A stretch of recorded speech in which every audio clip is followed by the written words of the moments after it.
Hi, my name is Lynn O'Shaughnessy of thecollegesolution.com, and I'm here today with Jane Horowitz, who is a national expert on launching your children into careers after college.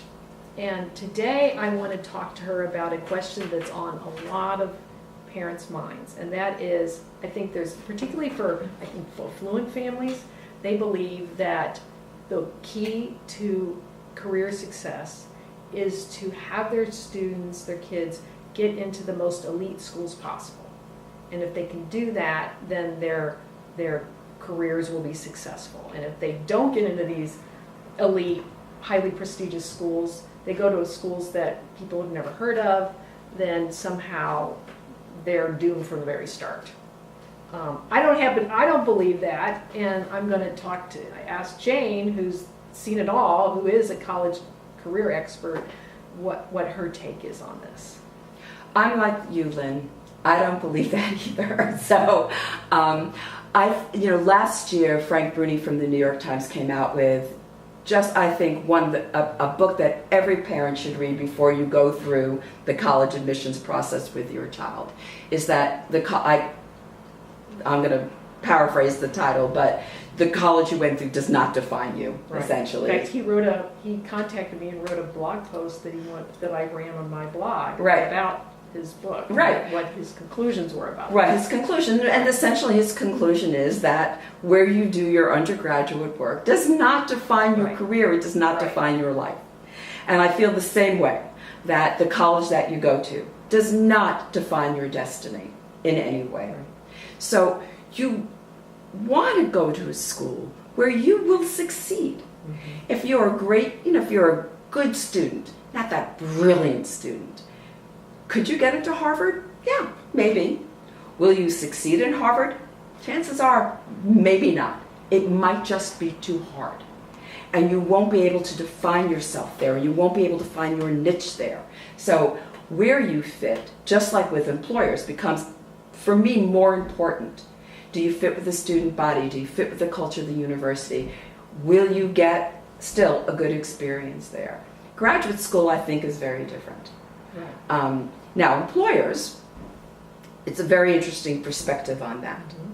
So where the Goldman Sachs used to interview would be on the Harvard campus, the Princeton campus.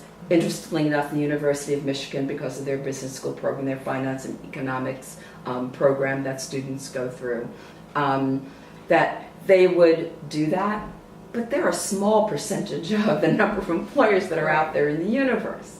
So it's really, again, more about what you do in your university experience than the brand name of the university. I think employers are less and less impressed with the university, the brand name of the university, and more impressed with the experience that you create for yourself while you were there.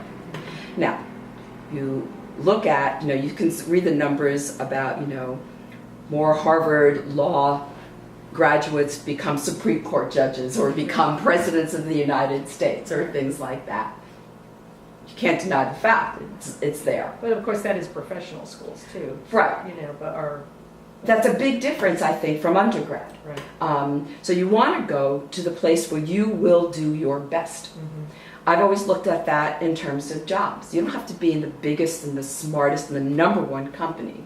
You want to target, where can I get the best job that I can get the experience, leverage that for the next thing. So what school is going to really give me the best experience? Challenge me intellectually, without question. Challenge yourself, but go somewhere where you can shine, both academically and into the extracurricular activities that you will do. Where will you be able to find a leadership position? If you're just the okay student at a Princeton, will you become president of this? Will you be able to get the internship on campus? Because you're going to be competing with very smart network. So it may not be the best place for you. So just like, your college doesn't define who you are, I don't think your first employer defines who you are. I think it's really about creating that experience. Right. And isn't the second job more important than the first job, or not? It's one of the things that I tell my clients as well, is that your first job is to get to the second job, which is the job you really truly want. Mm-hmm. So that first job, when employers look at you, they're checking off boxes. Mm-hmm. So they don't know, you're an unknown entity. Will they show up on time? Will they understand the work environment etiquette? Will they understand how to do this, this, this, and this? After that first job, if you're in it for 18 months, 2 years, all those boxes are checked. Mm-hmm. Now they can move on to the real things that you bring them. They don't have to worry that you don't know how to operate in the Right. business world. Right, because you Did that first Right. job. Right. And that's the value that happens. It also gives you a sense of, where do I work well? What kind of manager am I now going to look for? What kind of work environment? What do I like and not like? What are the skills that I really found that I had that I never knew that I had? All first job. Leverage that to get your second job. All right. But brand name, I think less and less. I think schools want you to feel that way. Right. It's part of how they go to market. Right. But in the world, in the way that employers look at it, no. Right. It's more important the experience that you had and what you did with Right. that experience than any brand name university will Yeah, be. I agree. And I think so, even if, some people feel like, well, there are certain jobs, like they will only look at elite students, but like they always bring up Goldman Sachs, right? But you know what?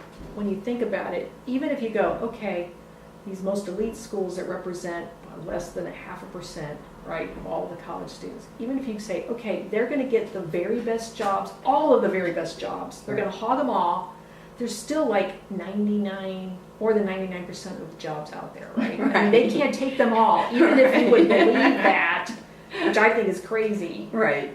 I mean, I run across Ivy League grads who are not doing anything with their life, and I think they just felt like, hey, I went to these schools, I thought the world was coming to me, and they didn't realize, no, you still have to work, Right.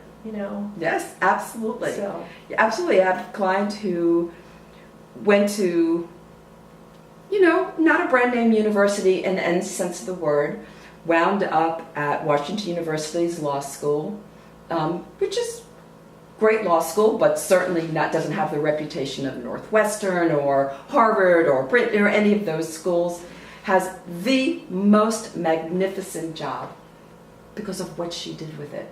right, yeah, Nothing more, it's what you do with it. okay, that's great. Great advice, I agree with you 100%. All right. Thanks. Yay for Frank. Yeah, thanks for weighing in on this today. Great, my pleasure. Thank you.